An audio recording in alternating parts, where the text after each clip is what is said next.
how to make the most perfect pork chops ever. You've probably had some really dry pork chops and you're thinking, nope, I'm not kissing that frog again. I have a method that is going to save your chops. Okay, let's save those chops. There's 3 things you're gonna do. We are going to brine the chops, we're going to sear them, and then we're going to bake them.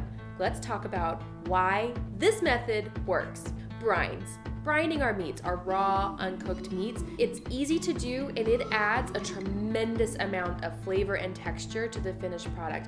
What is a brine? A brine is essentially a bath. It's a salt water bath that you put your pork chops in with a few other seasonings and flavors. You can experiment. We have some go-tos that we like to put into our brine, like bay leaves, crushed garlic, so on and so forth. Those add really good flavor.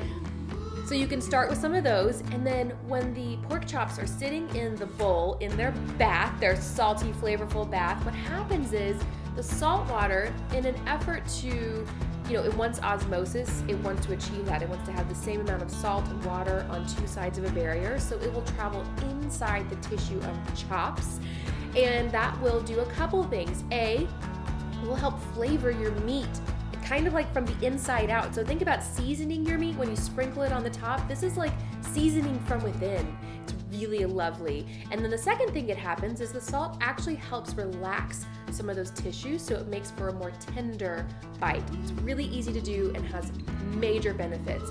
The second thing we're gonna do is we're going to sear those chops. I like to cook my pork chops in a cast iron pan, add a good amount of butter or ghee or whatever fat floats your boat, except for canola oil. We all know by now not to use canola oil, right?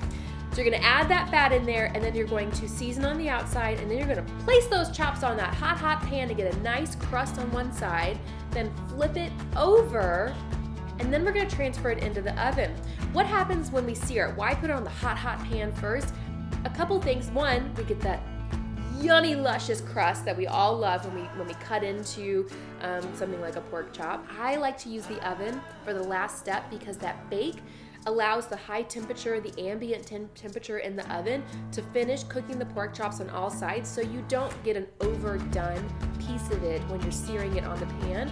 It is able to finish, more evenly across the board, and you get a really tender, really flavorful pork chop. It's going to change your mind about pork chops. I hope you love it.